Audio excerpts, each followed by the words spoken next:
Hi guys, welcome to Reen's Place. Today we're making beef empanadas. What I have here is one medium onion that has been kind of medium diced.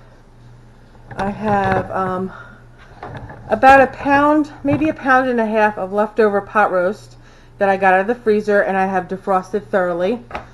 And I have 2 packages of the Goya empanada wrappers.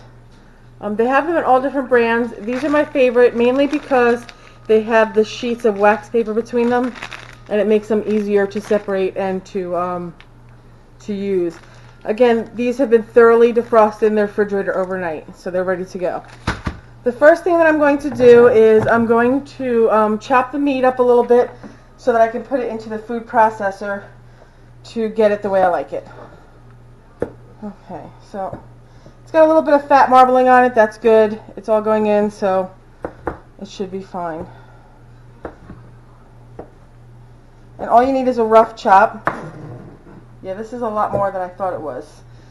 Generally speaking, that it's only Chuck and I here, but we usually buy the a somewhat big piece of beef when we make pot roast or something like that, because I like to cook the pot roast once and then make a second meal out of it.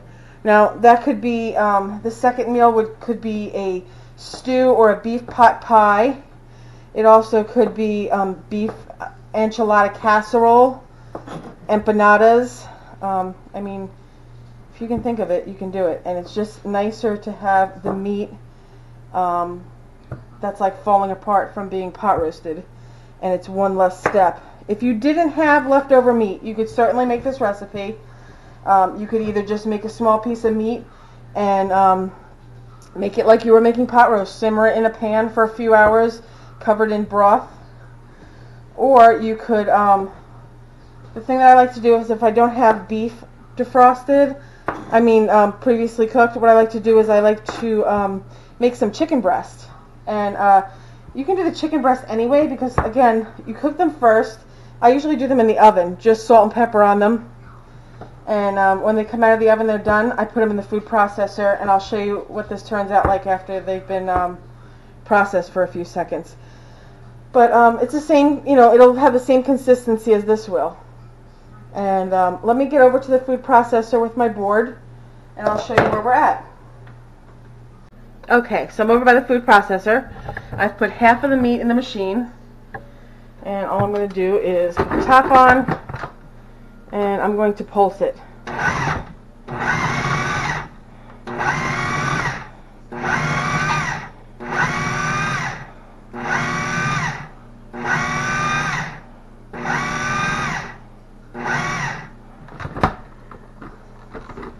Okay, and that's what we have.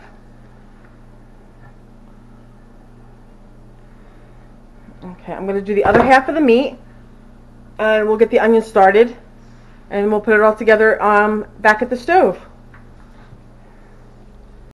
Okay, I'm going to start off a pan with some vegetable oil in it. Medium high. I'm going to get my onion.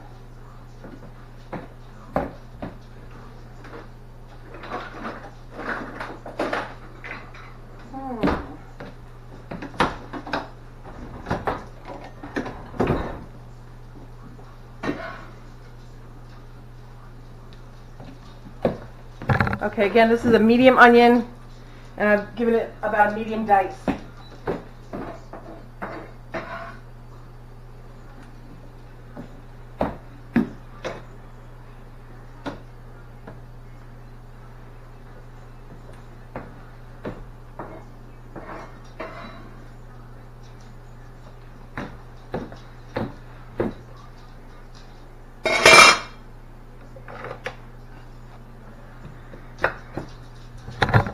Okay.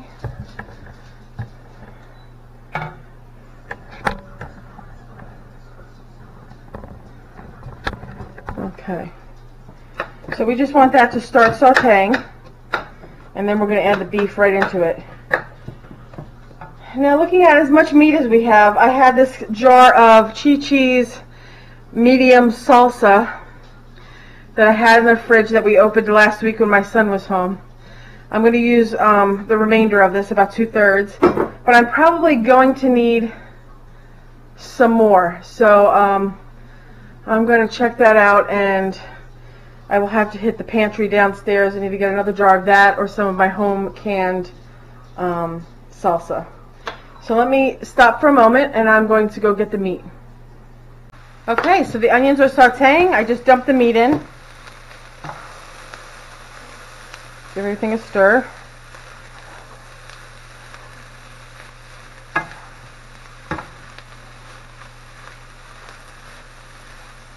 Again, the meat's cooked. The onions are sauteed, so you're just kind of warming stuff through. I'm going to put what I have left of this jar. Now, the idea is that you want everything wettened by the salsa, or you could use, you know, whatever you like as far as the sauce goes. You could use Rotel in here, salsa, anything. Yeah, this is definitely not enough for this amount of meat. But add a little water to the jar, see what I can get out of it. And this is a lot of meat. If you did a normal amount, maybe a pound of meat, one full jar, which this is only 2/3 of, would certainly be enough. Okay. I'm going to go and get some more salsa to this, but the only other things that I add to it is a generous portion of onion powder, a nice good sprinkle, some plain salt, some black pepper,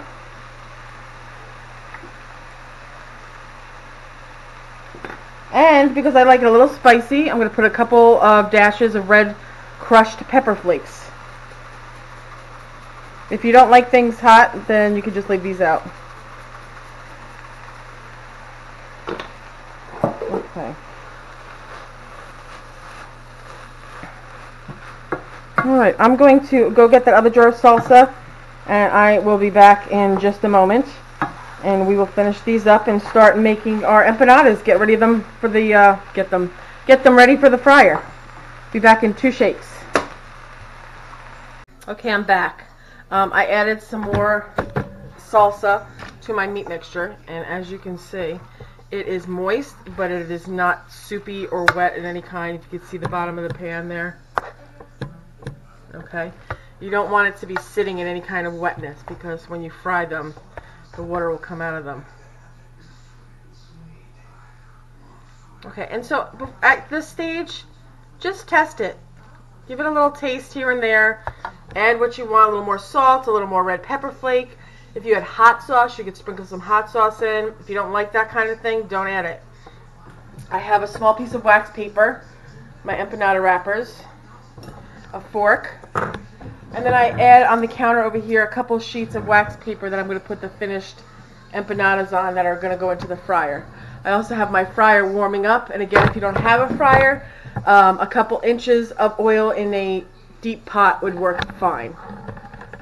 Okay, let's see.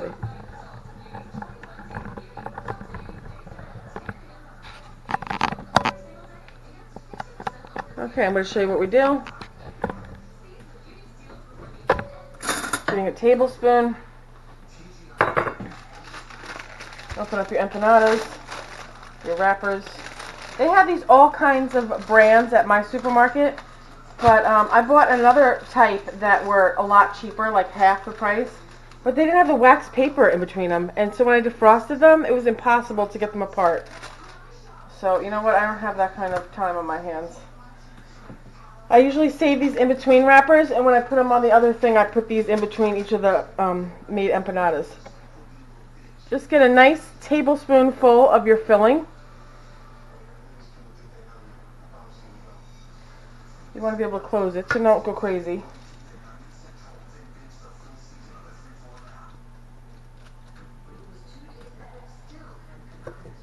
Okay. You're just going to close it with the fork.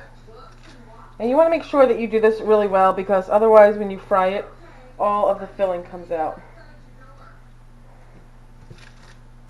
I like to do both sides. only because when I don't, the filling comes out. I also bought a special tool that's supposed to like do this for you.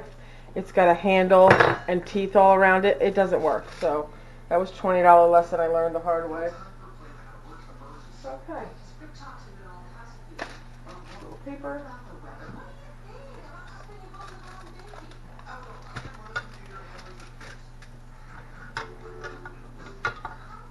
Again, about a tablespoon. That's a little big, but I like to have meat in every bite when I make them.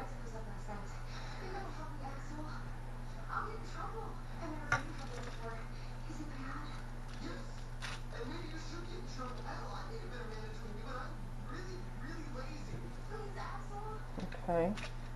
Again, with the fork.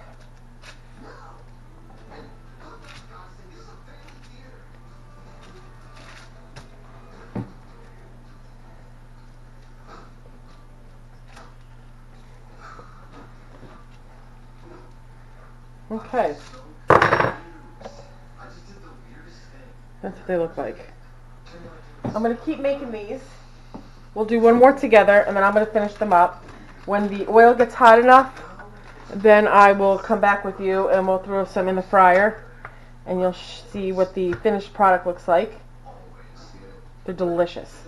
And again, you could do these with chicken. You probably could do them with pork. I'm not like a huge fan of, pork stuff. I don't know why, I'm just not. And you can even do them with chopped meat, and then you wouldn't have to do the whole the step with the food processor. But I really do like it with the leftover beef, and I like it also with the chicken, which we'll do another time. But this time I just was trying to clear stuff out of the freezer. Okay, so there's our third one. I'm going to finish making these, and when the oil's done, I will come back for you. See you in a bit. Okay, I'm back. I have my tray ready with some napkins on it. The oil is hot, and I have 10 empanadas made. I'm just going to stick 3 of them in right now.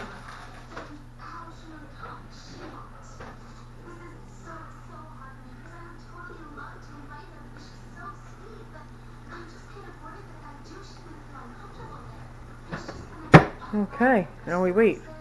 Only takes a couple minutes. Again, if you didn't have a fryer, use about 3 to 4 inches in a big, like a Dutch oven or a big stock pot would be working. That would work. And you're going to have to want to watch these, see if they need to be turned over.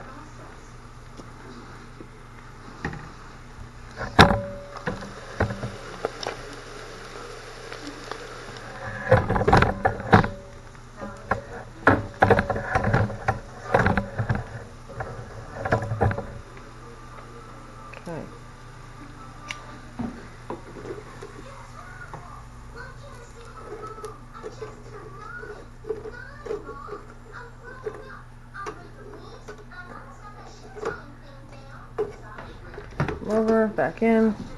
A couple more minutes. Okay, so when these are done, you let them drain, and you can eat them right away. What we like to do is, Chuck doesn't eat these, so I make them, and I wrap them in wax paper. I put them into freezer bags, and I put them in the big freezer downstairs. Usually my son will take some, and he'll eat them, 2 of them for lunch, or sometimes for a quick dinner, and I'll just put a couple of them in my refrigerator and have them over the next couple of days, and the rest of them in the freezer as I want them. I'll take one out, I'll throw it in my air fryer or on a piece of foil in my oven, again 400 degrees, probably 15 minutes, 20 minutes maybe. If you defrost them all the way in the refrigerator, you can just eat them right out of the refrigerator. You don't really even have to warm them up, they're that good. But let's check and see where we're at. Yeah, they still need some time, but they're getting there for sure.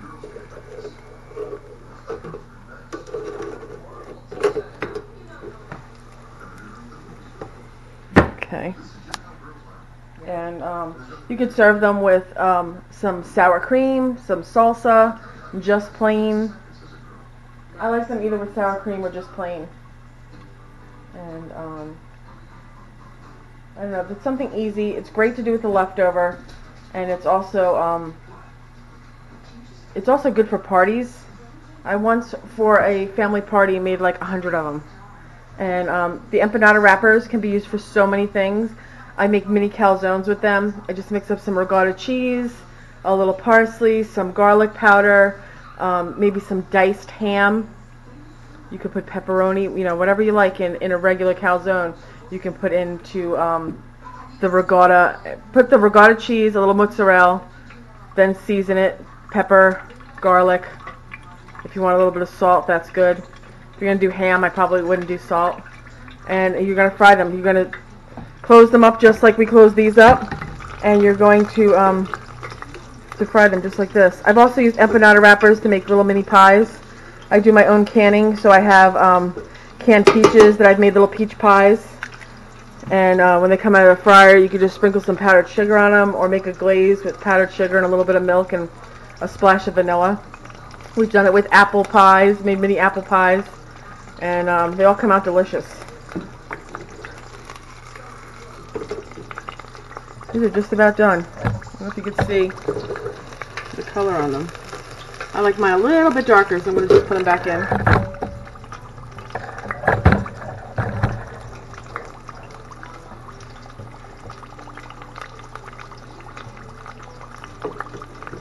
I'm going to flip this one on the end over.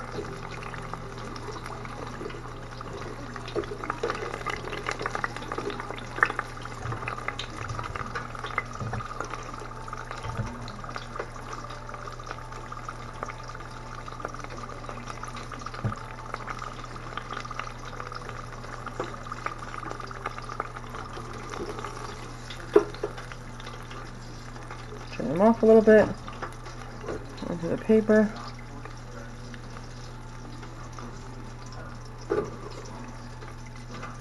These are really good.